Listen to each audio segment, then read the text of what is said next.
I've been farming since about 1967, I think it was, when I left school. And we'd previously come from a mixed cropping farm with sheep and stock, and I'm not a stock person, so all I wanted to do was just grow crop.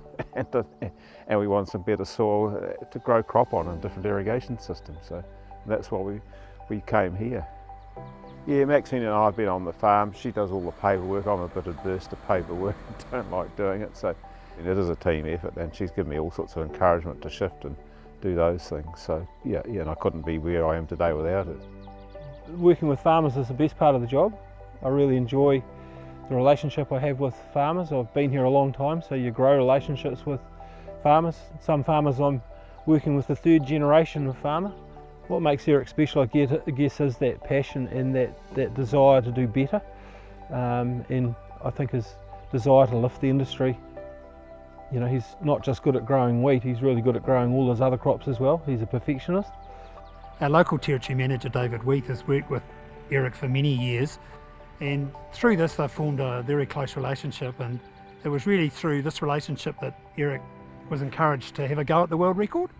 The value of David's assistance and the Bayer assistance is very good, because the knowledge on chemicals and the products we're using and the value of that technical support means a lot, because you don't have to be up with everything that goes on, and it's just to get other ideas that perhaps we don't see or think about, and especially in the fungicides and herbicides. And yeah, I couldn't function without a lot of that.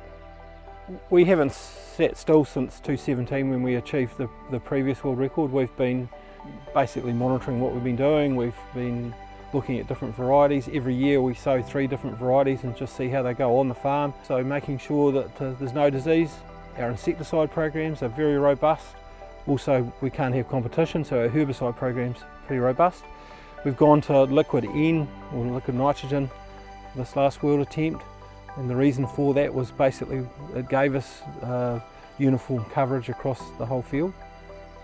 And the liquid has certainly made things a lot more even. And I think the other thing is that the precision ag we've been doing over the years has achieving results as well. So I think, you know, we're getting less variations in the field, and everything just sort of tied together, I think. Our products aren't used entirely without others being used as well, but I think it does demonstrate some of the effectiveness of our products in controlling the pests and diseases and weeds that can limit the yield potential of the crops.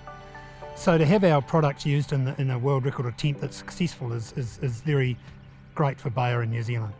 So 2017 yield was 16.791 tonnes to the hectare. This time around we've done 17.398. So it's a lift of 607 kgs. When I first started working in this job, we were getting 4 tonne of wheat per hectare, and now we're getting into the 17 tonnes. Things keep changing, technology keeps changing, varieties keep changing. So, and you can see things you've missed in the previous attempt to do better in the next one. So I think the whole combination of things like that, you just think, well, yeah, we can always do better, and that's what it is. Okay, so what do you need to achieve a world record? Well, first the right paddock that's got the right fertility, has been managed properly, and is set up basically for that world record. You need the right variety, you need to have the right sowing rate, you need to have the right plant density and the right number of tillers per square metre. You need to keep it clean, you need to look after its nutrition the whole way through, and you need to monitor, and then you need to also harvest it on a good day. It takes a lot of work to achieve the world record, and a lot of input, and just the team from Bayer, because I certainly couldn't do it without them. That's essential. So Guinness's requirements start basically before you put the crop in the ground, and that's what a lot of farmers don't understand. It starts with a survey before you plant the crop. You then survey the field, send them the survey, and then sow the field. So it's a 14-month process. Then collect all the data that you've done all the way through the attempt, all your records of what you've applied to the crop, all your monitoring data, and you submit all that to Guinness after harvest and hope that they approve it. I think what it means to Canterbury and the New Zealand arable farmers is that we're a very small industry, and we're a very good industry, and Canterbury in particular has some very good soil types, and they're some of the best farmers in the world, and I've often thought that. I've been fortunate enough to travel, and see some of the farming in other parts of the world. And I think Canterbury has has an ideal climate, and it's very good for the New Zealand arable industry, because it is an industry that's sort of forgotten about in many respects, but it's a very important industry, because we're growing quite a bit of the world's radish seed, we're growing a lot of the world's carrot seed, a lot of the world's vegetable seeds like spinach, red beet, pak choy or bok choy, and then there's all the grass seeds that some are exported, some are turf grasses and those things, and it just reflects that New Zealand arable industry is not a backward industry, it's a very forward industry, and I'm quite proud to be involved in that industry, because it is a good industry and it's very important to the country or to the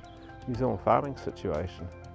So what it means to me personally to be involved with World Record is basically to show farmers that it can be done, and that they should aspire to lift their own yields. And that's what these records do. They show farmers that they can do better, and people can achieve it on their own farm. The future of arable farming in New Zealand is very good. We're achieving higher yields per hectare or less area. So I mean, that's always very sustainable, and that's what's necessary in the world today, because the world population keeps growing, and New Zealand can play a part in that. I'd just like to say big congratulations to Eric and Maxine for achieving this world record. They had the record previously and they've now increased it, so I just think it's a wonderful achievement, and just shows the dedication of Eric to and the agronomic skill that he's got to grow high yielding wheat crops.